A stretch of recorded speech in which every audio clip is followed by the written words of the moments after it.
Chapter 7. Keila kicks some German butt, frees her planet, and Bjorn slips down the abyss. 7.1. Keila goes against common sense and attacks the mighty North Pole base and emerges victorious as her modified alien technologies miraculously work. After the extended back massage, Keila was feeling rejuvenated and was ready to kick some German and American, house-wide are Americans. But for a movie adaptation, one can assume that only the Germans will remain the villains' butt. She had developed an attack strategy that was closely reminiscent of every movie ever made, i.e., she led her whole army to a pitched, semi-decisive battle, or the storming of the Terran Council North Pole base guarded by armies from House Muller and House White. To win this battle, Keila had adopted another fail-safe Hollywood tactics, marching in the open leading from the front. They encircled the massive base, and on Keila's command, missiles from the Hellas Republic blew up the orbital weapons and satellites that provided the Terran troops with surveillance and air support. When Keila and her army were within close range of the base, she contacted its commander, Manfred Muller, via the hologram generator. She said, "This is Keila Eisenstein from the Martian Humanist Alliance. I demand your immediate surrender." Manfred Muller said, "That explains a lot. I have been wondering who would be stupid enough to come with their army out in the open within range for our automated defenses." Keila Eisenstein said, "I wasn't finished. Before I let you surrender, you must put your head between your legs and kiss your own arse." Manfred Muller said, "I can't do that."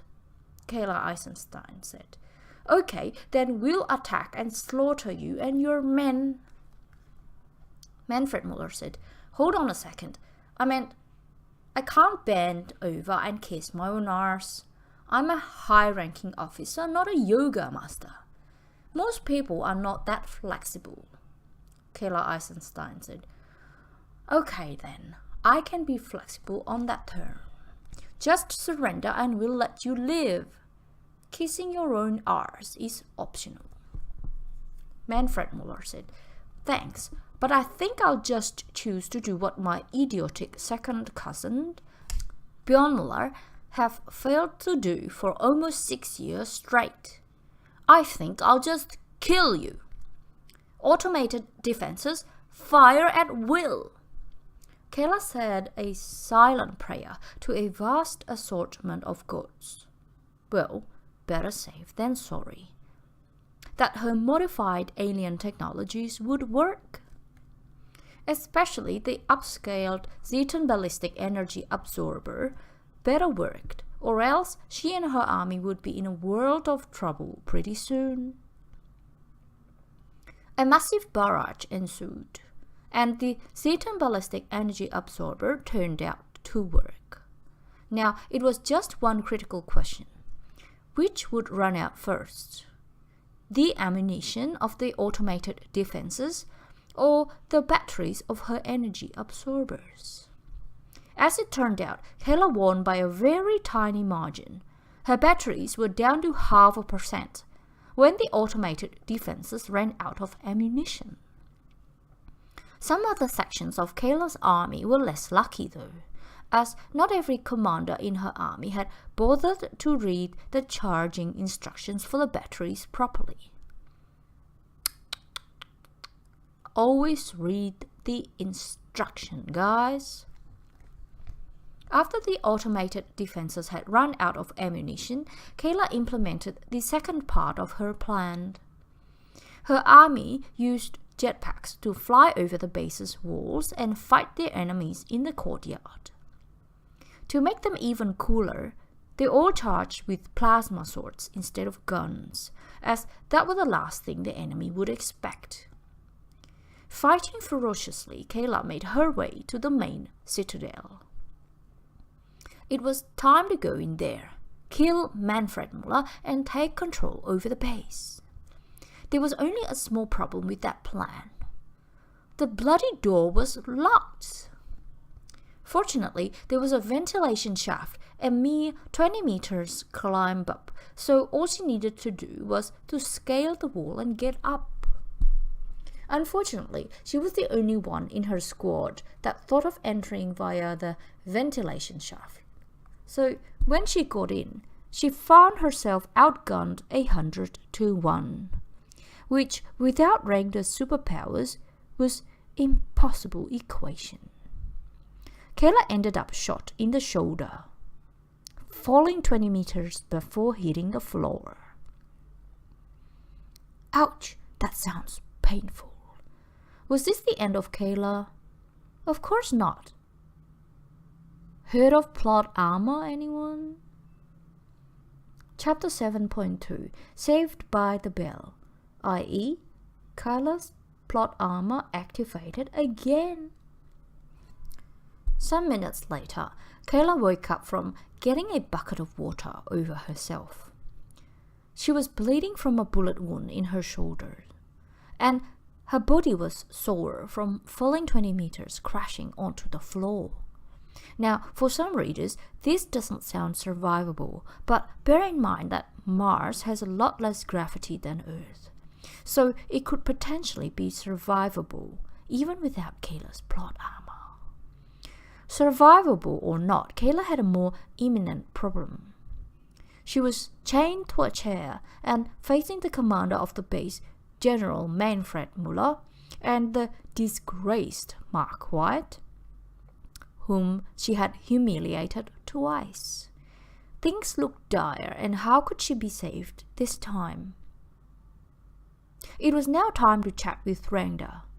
But what would she bang her head into to get her connection going? Manfred Muller said, "So we meet at last, Keila. You have caused my second cousin Bjorn Muller and the rest of my family a lot of grief." Keila said, "My pleasure. Out of generosity, I'm offering you another chance to surrender." Manfred Muller said, "You're offering me to surrender when you're sitting here chained to a chair in my impenetrable fortress? This is my answer." Manfred punched Keila in the face hard enough to establish her telepathic connection to Rangda. Rangda, as a telepathic connection in Keila's head, came up and said, "Arr! Got yourself in trouble again. Don't you worry, just stall them a bit and you will be saved by the bell." Keila said, "All right, thanks a lot, Rangda." Mark White said, "Oh no, you shouldn't have hit her in the head, Manfred. When you punched her, you established Keila's connection to the evil space demon Rangda. We're in trouble now." Manfred Muller said, "What are you talking about, you idiot? I thought my second cousin Bjorn was a moronic pothead, but this takes the cake." Mark White said, "It's true. When she had me tied up and gagged during our failed swunder date, she slammed her head against the wall, spoke to someone called Rangda, and then she knew my password to the security console in my room."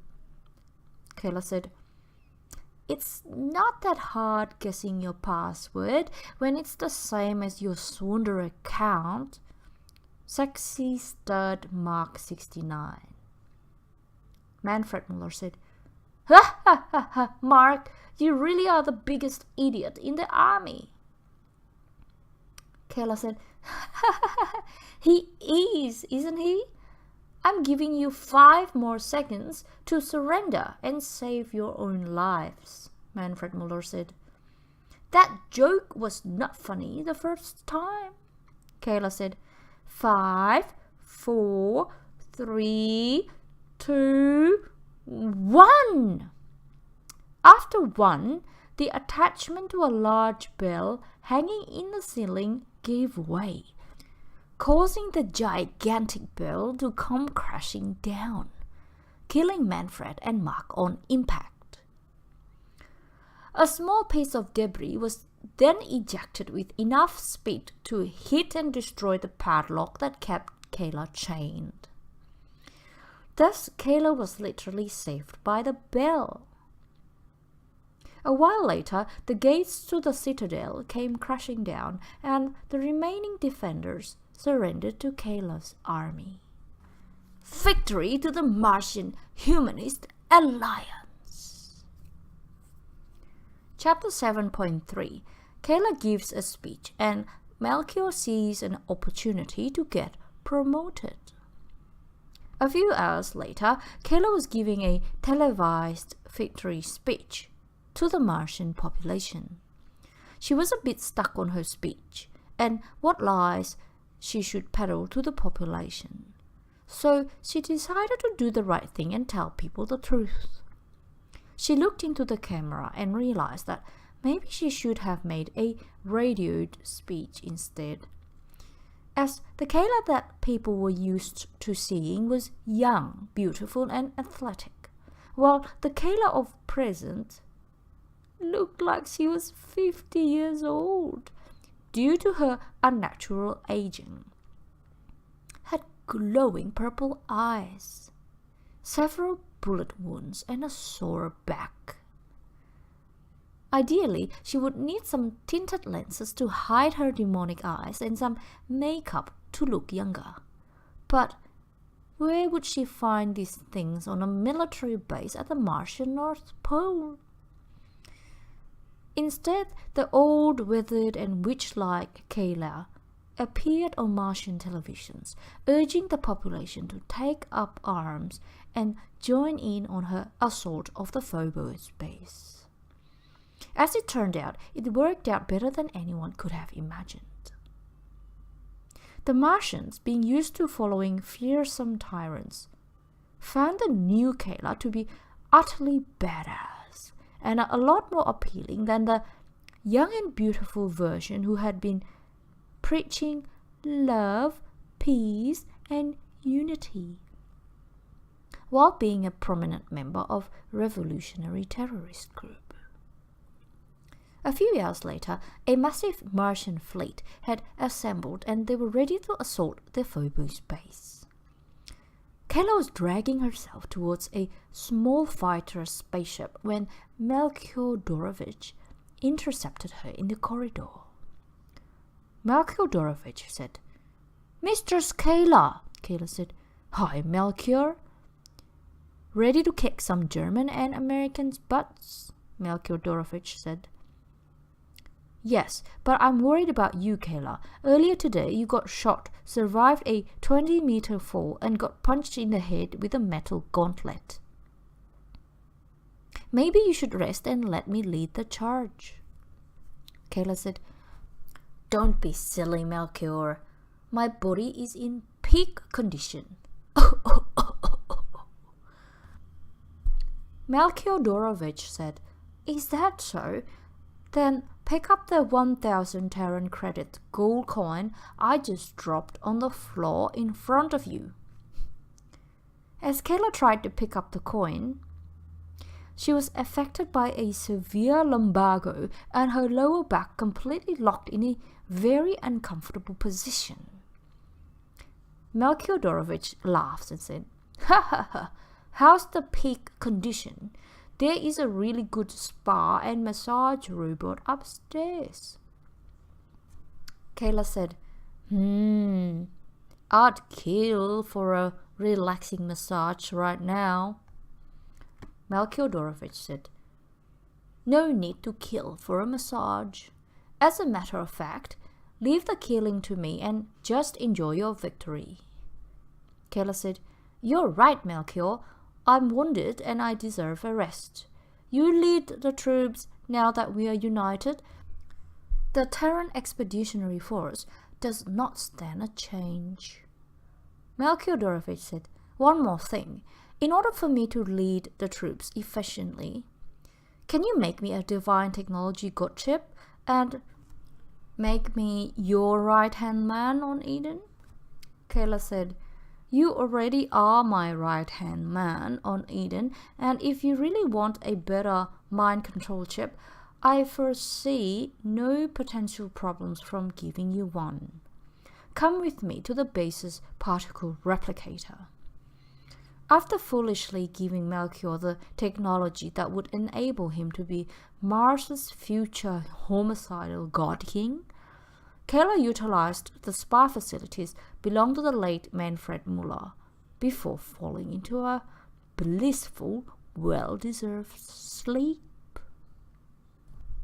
Chapter 7.4 Joachim Muller issues an insanely evil order, and Bjorn decides to do the right thing for once in his life. An hour later, Adolf Snyder and Max Wellington were in a hologram video call with Joachim Muller, broadcasting from the House Muller headquarters on Earth.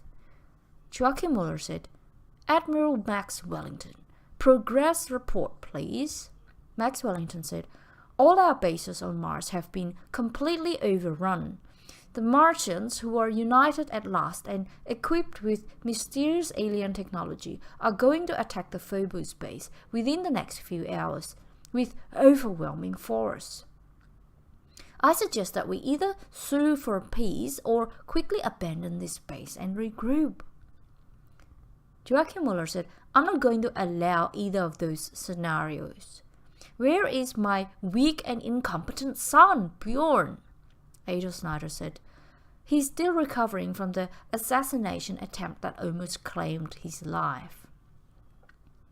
Joachim Muller said, Adolf, we both know that he hardly got hurt and he's just trying to defraud workers' compensation insurance. Bring him in now.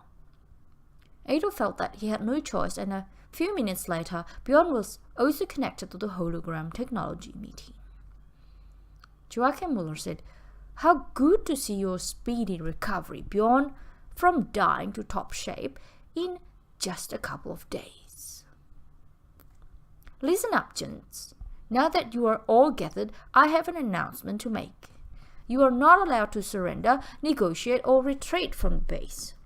If you do either of those, I will order the rest of the army to chase you down and kill you. Adolf Snyder said, okay, and what is the good news? Joachim Muller said, I didn't mention any good news. Adolf Snyder said, come on. There's always good and bad in everything. Joachim Muller said, okay then, I'll give you a way out.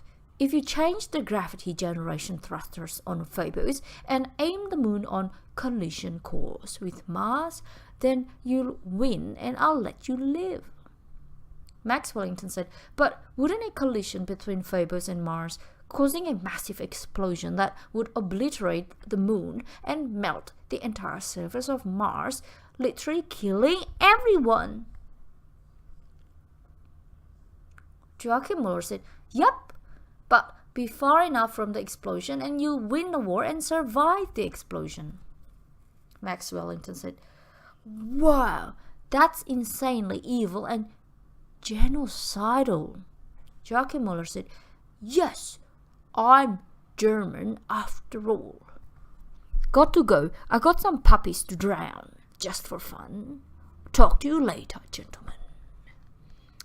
After the call had ended, Max and Adolf looked at each other in disbelief.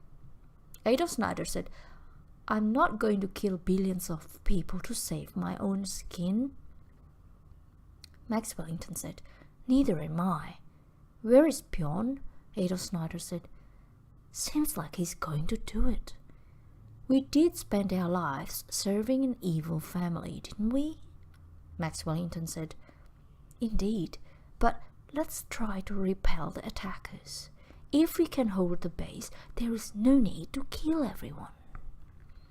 Meanwhile, Bjorn was on the way to a small fighter spaceship that would take him to the thrusters that created the artificial gravity on Phobos. Opposite to what Adolf and Max thought, Bjorn had actually decided to save Mars.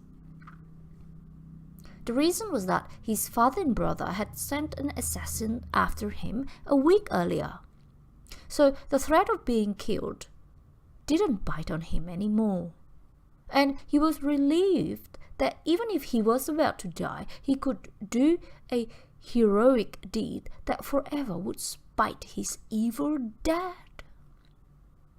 With a newfound goodness in his heart, Bjorn headed to the other side of Phobos to redirect the moon towards a collision with the sun, to save the Martians from Joachim's genocidal ambitions, and to forever bereave his evil family of their base of operations for tyranny against the Martians. Chapter 7.5. Keila misinterprets her visions, ignores Rangda's advice, and sets out to stop Bjorn. Meanwhile, Keila woke up from her peaceful slumber with fear and terror. In a nightmare, she had seen her nemesis, Bjorn Muller, adjusting the gravitation creating thrusters on Phobos, and Keila knew what this meant. That the villain Bjorn planned to kill everyone by making the Phobos moon come crashing down on Mars. Keila needed to stop Bjorn at once, but what would she do? She decided to slam her head against the closest wall to connect with her spiritual space demon Rangda. Rangda said, "Hi, Keila, you look upset. What's up?" Keila said, "Bjorn Muller is adjusting the thrusters on Phobos. He must be planning to crash Phobos onto Mars and kill everyone." Rangda said, "Yes, Bjorn is adjusting the thrusters on Eden, but it's nothing to worry about." Keila said, "What do you mean, nothing to worry about? I'm not going to let that evil rapist kill everyone to save his own skin. I must stop him." Rangda said, "I told you already, there is no reason to worry or do anything. You see, Bjorn has suddenly turned good and wants to save everyone. I'm your spiritual space demon. You can trust me on this." Keila, screaming, said, "Fuck you, evil space demon. I don't trust you and I don't like you anymore. I will stop Bjorn's evil scheme no matter what you say. Goodbye, Rangda." After saying this, Keila hung up her telepathic connection to Rangda, and then she rushed towards a small spaceship that would take her to the dark side of Phobos, where she could confront Bjorn Muller herself. 20 minutes later, Bjorn had adjusted the thrusters on Phobos, and the moon would soon leave Martian orbit and be on a collision course with the sun instead. It felt good to be the good guy for once. And if he survived all of this, maybe he could resolve all the misunderstandings with his crazy ex Keila and start over again with her. As it turned out, he could start resolving his issues with Keila straight away, as she had come to confront him. Keila said to Bjorn, "Bjorn Muller, I have come to stop your evil schemes once and for all." Bjorn Muller said, "Keila, good that you're here. I have changed and I'm now one of the good guys. I have set Phobos on a course away from Mars, on a collision course with the sun. Let's talk through our misunderstandings in the past." Keila said, "I don't trust you. I will shoot you for what you have done." Keila looked for her gun, and as it turned out, she didn't carry one. The nurse who was nursing Keila's wounds had found it unsuitable that her patient were having a gun in the hospital bed, and removed it for everyone's safety. When Keila had woken up with her vision, dedicated on stopping Bjorn Muller, she had been too single-minded to notice. Bjorn Muller said, "Did you forget your gun? Good. Let's sit down and talk like adults. Keila said, I won't be your prisoner again, and I won't let you crash Phobos onto Mars. I will change the direction of the thrusters. Shoot me if you have to. This gave Bjorn a dilemma. On the one hand, Keila was his obsession, his unrequited love. On the other hand, if she started changing the direction of the thrusters, she might inadvertently cause a collision with Mars, killing everyone. Bjorn knew what he had to do. He lifted the pistol and shot Keila twice. He then blew up the console that changed the thrusters and took off. Heartbroken that he had killed his true love, but happy that he had saved everyone. Unfortunately, he had forgotten to refuel his spaceship before taking off, so he ended up crashing down on the surface of Mars. Oops. Meanwhile, Keila woke up, hallucinating and believing that she was talking to the true maker. She started spinning a valve that would be impossible to move with manual labor if it was still attached to the thrusters. It was not attached, however, and it was fairly easy to spin.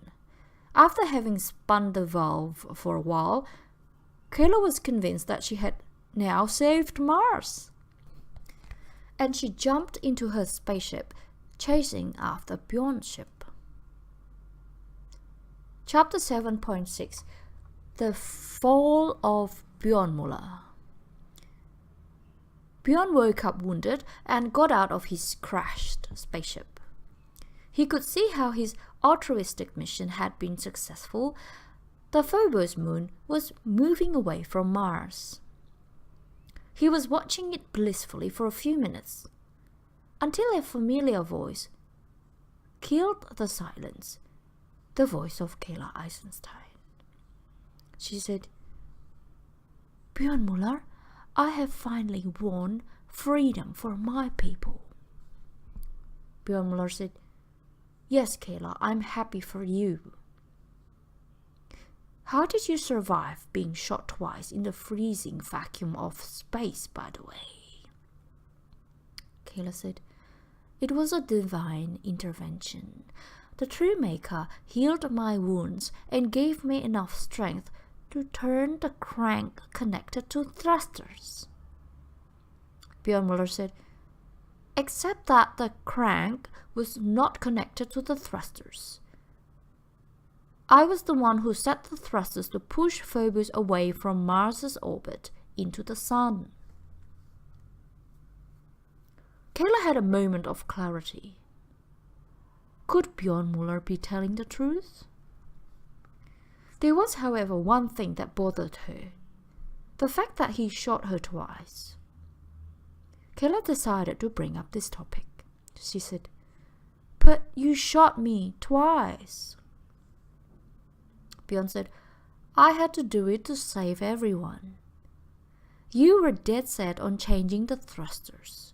Your stubbornness could inadvertently have caused a collision with Mars, killing everyone, when I have changed it to go to the sun. To save the people, I had to kill the one I truly loved. Keila said, You love me? But I'm old, weathered, and have some fearsome purple predator eyes.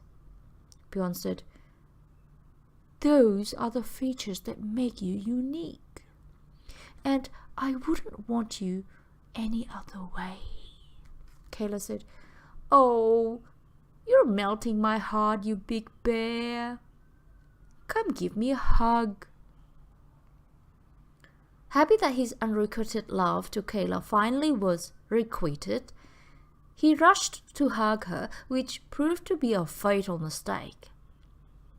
Just a few steps away from her, he slipped, rolled, and accidentally fell off a cliff, plunging to his death. So close and yet so far, Bjorn.